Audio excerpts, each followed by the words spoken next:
সংবাদ প্রকাশের পরও টনক নড়েনি প্রশাসনের। হাজী বিল্লাল গংরা বেপরোয়া হয়ে সুরাইয়া বেগমের প্রতি হুমকি অব্যাহত রেখেছে। জমি সংক্রান্ত বিরোধের জেরে বিগত 14 বছর আগে পরপর দুটি ভাইকে প্রভাবশালী মহল কর্তৃক হত্যাকাণ্ডে হারিয়ে সুরাইয়া বেগম পৈতৃক সম্পত্তি রক্ষা করতে গিয়ে এখন নিজেই এলাকার চিহ্নিত সন্ত্রাসী, ভূমিদস্যু, দখলবাজ হাজী বিল্লাল গং কর্তৃক প্রাণনাশ সহ নানান ধরনের হুমকি পেয়ে তার স্বামী সন্তান নিয়ে ভীত হয়ে দিন যাপন করছে বলে খবর পাওয়া গেছে। এই জায়গাটার যে সমস্যাটা, এই ব্যাপারে কি আপনি কিছু জানেন? এটা যে সমস্যাটা শুনছেন, একবার ওয়াল করতেই ছিল, এই চাচারা নিষেধ করতে গেছে ওরা। আচ্ছা আচ্ছা, কারা ওয়াল করতে আসছিল? এর আগে যারা কিনছিল, কে কিনছিল তা জানি না।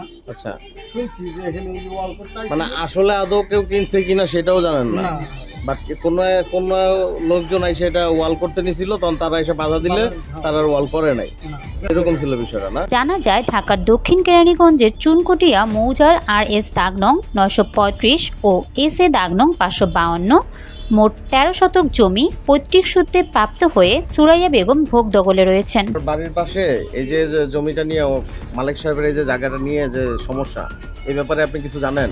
এটা তো আমরা তো এই জায়গাটা যখন কিনছি তার 1.5 বছর পর থেকে আমরা দেখি এই জায়গাটা মামলা কাদের সাথে?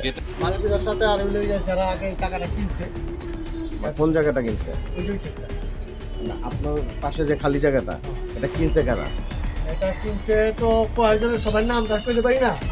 না, এটা সালাম পুকিরা কিনছিল। আচ্ছা, আরো এখানে তাহেরা ছিল, তাহের, তারপর একটা কি নাম, আমিনুর। ওনারা কিনছিল কার কাছ থেকে? কার কাছ থেকে কিনছে তা তো এটা কিনতে বুঝি আপনি সালাম ব্যাপারী থেকে কিনছে মনে হয়। সালাম ব্যাপারী কার কাছ থেকে কিনছে জানেন? মালিক সাহেব কি আসলে জায়গাটা বিক্রি করছিলেন, এই ব্যাপারে জানেন? এটা আপনি বলতে পারবেন, আমরা তো এখানে কিনা বাড়ি করছি। আচ্ছা আচ্ছা, আপনারটুকু আপনি কিনছেন এখানে, আর বাকি ওই পাশে যে ফাঁকা জায়গাটা আছে, এই জায়গাটা, যে জায়গাটা নিয়ে আসলে এখানে মামলা বা গন্ডগোল হচ্ছে বা কোনো ঝামেলা হচ্ছে, এই জায়গাটা আসলে কে বিক্রি করছে বা তারা কাদের থেকে কিনছে, এই বিষয়ে আপনি কিছু জানেন না? ওই জায়গাটা মূল মালিকের এখনো আছে কিনা? এটা তো ওখানে দেখতেছি যে মালিক যে মামলা যে করছে, মামলা পর্যন্ত সবাই লড়াই করতেছে। উক্ত জমির প্রতি লোভাতুর হয়ে স্থানীয় প্রভাবশালী সন্ত্রাসী, ভূমিদস্যু, দখলবাজ জনৈক হাজী বিল্লাল হোসেন কর্তৃক জবরদখল প্রক্রিয়ায় অব্যাহতভাবে পড়ে আছে। এ বিষয়ে ভুক্তভোগী স্থানীয় মাতবর ও প্রশাসনের সহযোগিতা না পেয়ে উপরন্তু ভূমিদস্যু দখলবাজদের ধারাবাহিক হুমকি পেয়ে সুরাইয়া বেগম দিশেহারা অবস্থায় দিন যাপন করছে। এ বিষয়ে একটি সংবাদ পত্রিকায় দৈনিক গণতদন্ত গত 14 জুলাই একটি সংবাদ প্রকাশিত হলেও এতে প্রশাসনের বিন্দুমাত্র টনক নড়েনি। প্রশাসনের এই রহস্যজনক নীরবতা ভূমি লুটেরা গংদেরকে আরও উৎসাহিত করে তুলছে। ফলে অপরদিকে নিজ পৈতৃক সম্পত্তি রক্ষা করতে গিয়ে ভুক্তভোগী সুরাইয়া বেগম তার পরিবার পরিজন নিয়ে প্রাণনাশ সহ নানান ধরনের ভীতিকর সমূহ ক্ষতির হুমকি ধামকিতে চরম নিরাপত্তাহীনতায় ভুগছেন।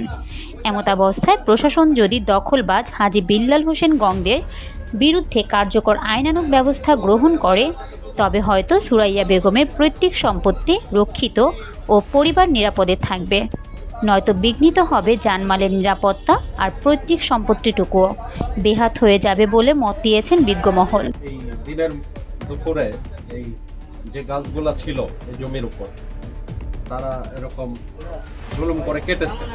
মানে যে আমার বোন, মানে আমার বোন লাগে,